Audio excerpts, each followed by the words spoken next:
हाथों को हिलाकर सबसे पहले जोर से तारीफ करें खुदावंद की, धन्यवाद करें परमेश्वर का, धन्यवाद करें खुदावंद का। अपने हाथों के साथ अपने मुंह से अंगीकार करते हुए धन्यवाद करें परमेश्वर का कि परमेश्वर तू आज हमें छू, हमें विश्वास दे, हमें विश्वास में बढ़ा परमेश्वर। चाहे इजरायली परमेश्वर के बड़े कामों को उन्होंने देखा फिर भी वो पीछे हटे, तो इसलिए विश्वास इंपॉर्टेंट है। तो सबसे पहले परमेश्वर से विश्वास को मांगे, उस बड़े विश्वास को जिसके द्वारा हम परमेश्वर के बड़े कामों को हम देखने पाएंगे। तो सबसे पहले अपने हाथों को उठाकर प्रार्थना में कि परमेश्वर हमारे विश्वास को बढ़ाए, हमारा विश्वास ऊंचा करे, हमारा विश्वास बढ़े खुदावंद, ताकि हम तेरे बड़े कामों को देखें और साथ ही साथ हम परमेश्वर तुझ में बने रहें। सब जन अपने विश्वास को बढ़ाने के लिए प्रार्थना करें, अपनी आंखों को बंद करते हुए खुदावंद से कि परमेश्वर हमें ब्लेस करे खुदावंद, हम तेरे जलाल को देखने पाए, हम तेरी सामर्थ्य को देखने पाए खुदावंद, हम तेरे जी उठने की सामर्थ्य को देख पाए परमेश्वर, तेरे बड़े कामों को देख पाए, हम तेरे आश्चर्य कर्म देख पाए खुदावंद। हम वो बड़े काम जो परमेश्वर यहाँ पर मनुष्य के लिए इम्पॉसिबल है लेकिन तेरे लिए पॉसिबल है खुदावंद। हमारी लाइफ की हर एक घटी, हमारी लाइफ की हर एक रुकी हुई रुकावट, मुसीबत, रुकी हुई गवाही खुदावंद आज खुले और परमेश्वर तेरे नाम को जलाल मिले। सब जन प्रार्थना करें, धन्यवाद करते हुए खुदावंद का प्रार्थना करें सब जन।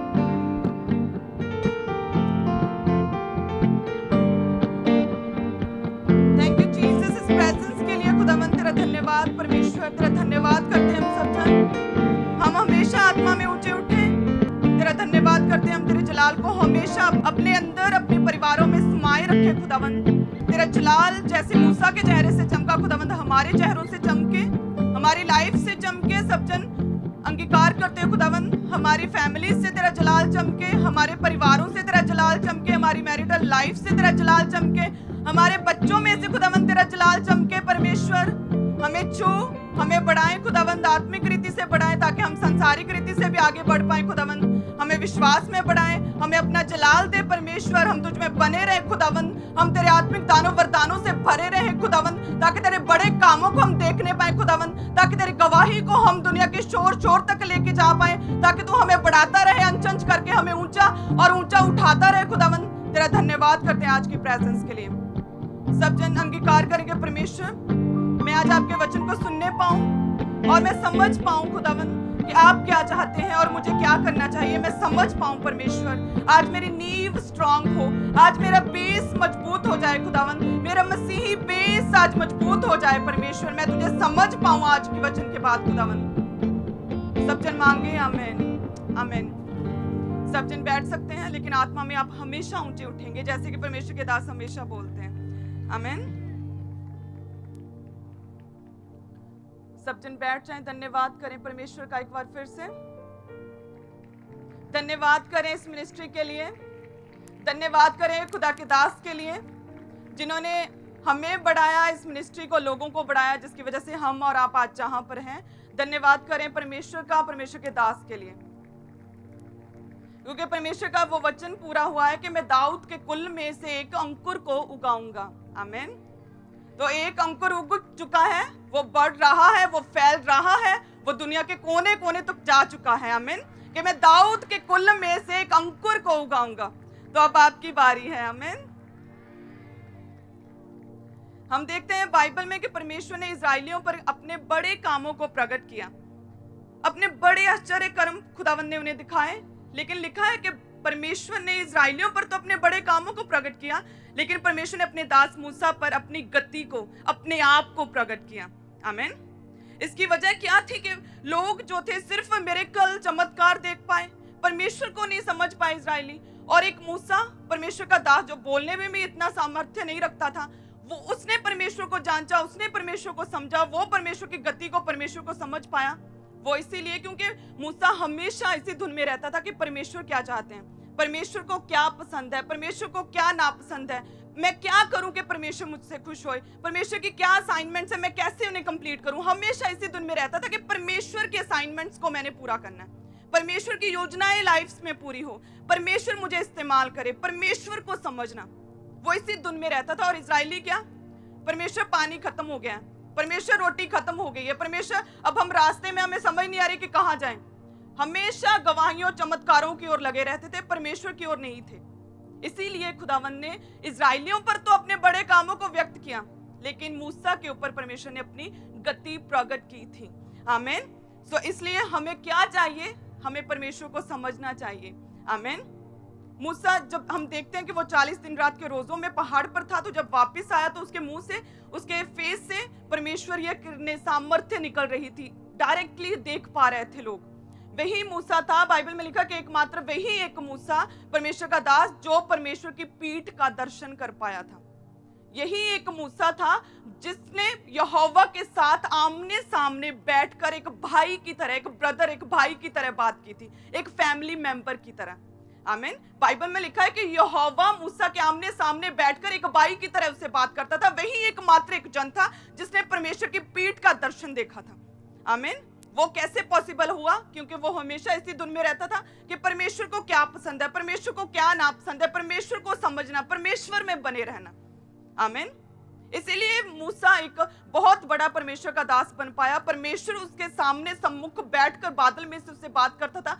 परमेश्वर ने इजराइलियों को नहीं, मूसा को वो वचन दिए, वो पट्टियां दी। परमेश्वर उससे इंस्ट्रक्शंस देता था कि क्या करना है आगे। हालेलुया। तो उसी तरह से एक विश्वासी को सिर्फ और सिर्फ चमत्कार हो गए, गवाहियां बने जाएं, ये काफी नहीं है। परमेश्वर में बने रहने के लिए आपको परमेश्वर चाहिए। हालेलुया। तो परमेश्वर के साथ आपका एक पर्सनल रिलेशन होना चाहिए। लिखा है कि जब जो मूसा था वो पहाड़ के ऊपर था, तो लोगों ने देखा कि इतने दिन हो गए, मूसा परमेश्वर का दास आया नहीं, कई दिन हो गए, परमेश्वर का कोई वचन नहीं पहुंचा, परमेश्वर का कोई वचन नहीं आया किसी के थ्रू, दास भी पता नहीं कहाँ गया, परमेश्वर का अभी आया नहीं, इतने दिन हो गए। तो क्या किया उन्होंने? हारून को बुलाया और बोला कि हमारे लिए एक सोने का बछड़ा बनाओ ताकि हम उसे पूजें, ताकि हम उसे दंडवत करें, ताकि वो हमारा परमेश्वर हो, वो हमारा अगुआ हो।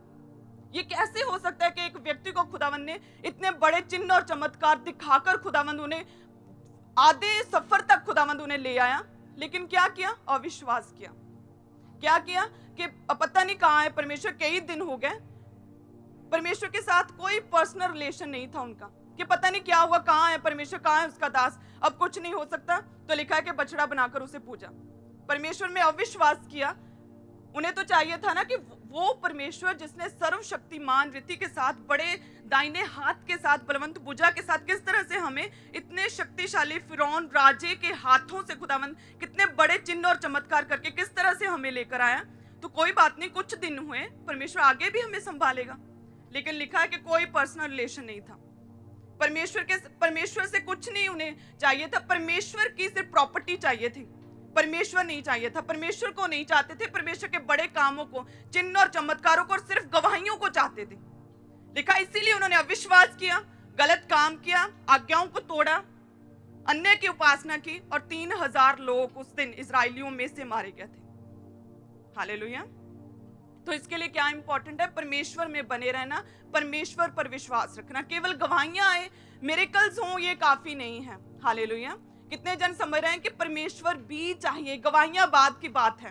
सो प्रार्थना करें सब जन कि परमेश्वर, हम विश्वास में बने, हम विश्वास में बड़े रहें। खुदावन, सब जन अपने हाथ को उठाकर एक बार प्रार्थना करें कि खुदावन हम विश्वास में बने, हम आगे बढ़े। हमें गवाहियां तो चाहिए खुदावन, सबसे पहले तू हमें चाहिए, सबसे पहले तू चाहिए खुदावंद हमें। सब जन प्रार्थना करें सब जन।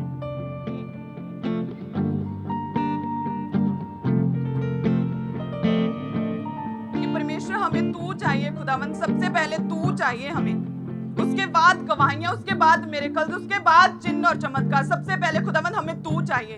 अगर तू मिल गया तो सब कुछ पॉसिबल है, सब कुछ हो सकता है। जो मनुष्य से नहीं हो सकता वो परमेश्वर से पॉसिबल है। खुदावंद फिर सब कुछ हो सकता है। सबसे पहले हमें आज तू चाहिए खुदावंद, हमें तू चाहिए। हम तुझ में बने रहे, हम तुझे समझे परमेश्वर, तेरे वचनों पर चलें, और उसके बाद गवाहियां भी हमारे पीछे पढ़कर हमें मिलेंगी।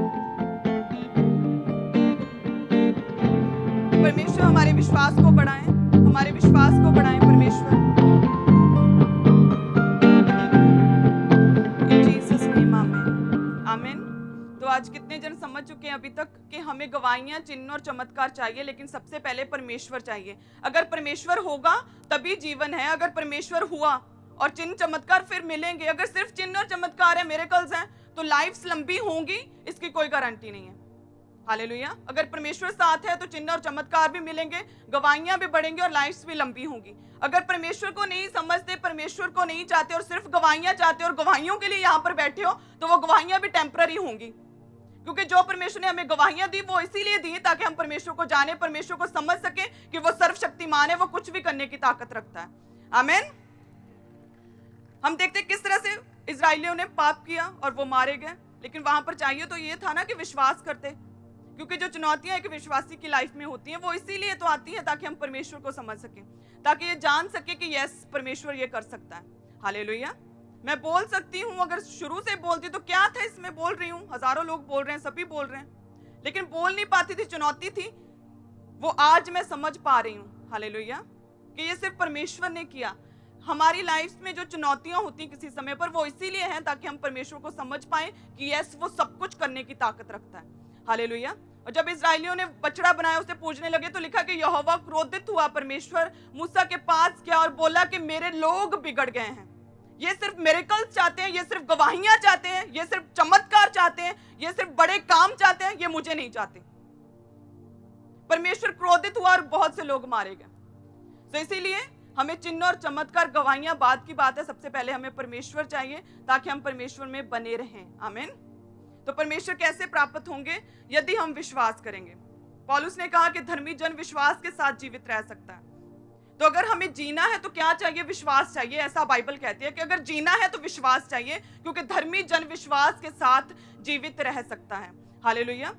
तो एक विश्वासी बनना, एक विश्वासी, एक मसीही वही है कि जो दिख नहीं रहा उस पर भी विश्वास करना कि यस ये मेरी लाइफ में हो सकता है। मेरी लाइफ में अगर ये मेडिकल रिपोर्ट्स ये गलत आ रही हैं, मेरी स्वास्थ्य के अकॉर्डिंग नहीं, उल्टा आ रही हैं, मेरी लाइफ में ये वीकनेस है, मैं इस शर्मिंदगी में हूँ, मेरा गर्व नहीं खुला हुआ है, तो ये क्या है? ये चुनौतियां हैं। और इस चुनौतियों में परमेश्वर पर विश्वास करना कि यस वो कर सकता है, वो सब कुछ करने की सामर्थ्य रखता है, ये क्या है? ये विश्वास है।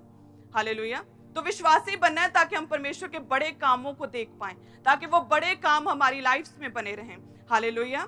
हम देखते हैं किस तरह से हमारी लाइफ में सबसे इंपॉर्टेंट क्या है। हमारी लाइफ में सबसे कीमती अगर कोई चीज है तो वो विश्वास है। हालेलुया। अगर विश्वास में बने रहे तो जीवित रहेंगे, विश्वास में बने रहे तो परमेश्वर के बड़े कामों को देखेंगे, विश्वास में बने रहे तो हमारी आत्मिक लाइफ ऊंची उठेगी और हम परमेश्वर के बड़े कामों को देखने पाएंगे और वो बड़े काम हमारी लाइफ में सदा तक बने रहेंगे। आमीन। तो बिना विश्वास, बाइबल कहती है कि परमेश्वर को प्रसन्न करना न होना है। विश्वास के बिना हम परमेश्वर को समझ नहीं सकते, परमेश्वर हमसे क्या चाहते हैं ये नहीं समझ सकते। और अगर विश्वास नहीं है तो शैतान हमारी लाइफ पर अटैक करता है, एक मसीही पर अटैक करता है और उसकी लाइफ से सब कुछ खत्म हो जाता है। हालेलुया। तो विश्वास क्या है? एक इंपॉर्टेंट चीज है। विश्वास में बड़े रहना चाहिए। इसके लिए हर एक विश्वासी की प्रार्थना होनी चाहिए कि परमेश्वर मेरे विश्वास को बढ़ाएं, मेरा विश्वास नेक्स्ट लेवल का करें। क्योंकि अब विश्वासी 1 साल 2 साल 4 साल हो गए तो इसी विश्वास के साथ नहीं अब जीना, इससे नेक्स्ट लेवल का फेथ मांगना है खुदा से। हालेलुया। हमारी लाइफ का बेस क्या है? विश्वास है। फेथ हमारी लाइफ का बेस है। अगर विश्वास है परमेश्वर पर तो आज गवाहियां हैं, अगर कल कोई मुसीबत आऊगी तो आप पीछे नहीं हटोगे बल्कि विश्वास में खड़े रहोगे। हालेलुया। अगर विश्वास हुआ तो विश्वास में क्या करना है? बने रहना है। क्या प्रार्थना करनी है? कि परमेश्वर मुझे नेक्स्ट लेवल का फेथ दे, परमेश्वर मुझे नेक्स्ट लेवल का विश्वास दे, मेरे विश्वास को बढ़ाएं। हालेलुया। क्या कहना है? कि परमेश्वर मेरे विश्वास को बढ़ाएं। यदि विश्वास बढ़ेगा तभी हम परमेश्वर से चिन्ह चमत्कार ले सकते हैं, तभी वो गवाहियां हमारी लाइफ में बनी रह सकती हैं। आमीन। परमेश्वर का वचन कहता है कि आकाश और पृथ्वी टल जाएंगे लेकिन मेरा वचन कभी ना टलेगा। हालेलुया। जब परमेश्वर स्वर्ग में जा रहे थे तो चेलों ने कहा कि वापस कब आओगे? तो खुदावंद ने बहुत से चिन्ह दिए कि ये होगा वो होगा, और साथ में क्या कहा कि जगत के अंत तक मैं सदा तुम्हारे साथ रहूंगा और मेरा वचन कभी ना टलेगा। आकाश और पृथ्वी टल जाएंगे लेकिन मेरा वचन कभी ना टलेगा। ये परमेश्वर का वायदा था। अगर हम परमेश्वर पर 100% विश्वास करते हैं तो परमेश्वर हमारे साथ रहेगा, परमेश्वर का वचन कभी ना टलेगा। क्योंकि परमेश्वर का वचन हम कहता है, जब हम 2 थिस्सलुनीकियों 3 अध्याय उसके 3 आयत को सब जन निकालेंगे, जिसमें लिखा है कि परंतु प्रभु विश्वास योग्य है, वह तुम्हें दृढ़ता से स्थिर करेगा और उस दुष्ट से सुरक्षित रखेगा। परमेश्वर का वचन क्या कहता है? कि परंतु प्रभु विश्वास योग्य। अब विश्वास किस पर करना है? हम विश्वास किस पर करें? जो विश्वास योग्य हो।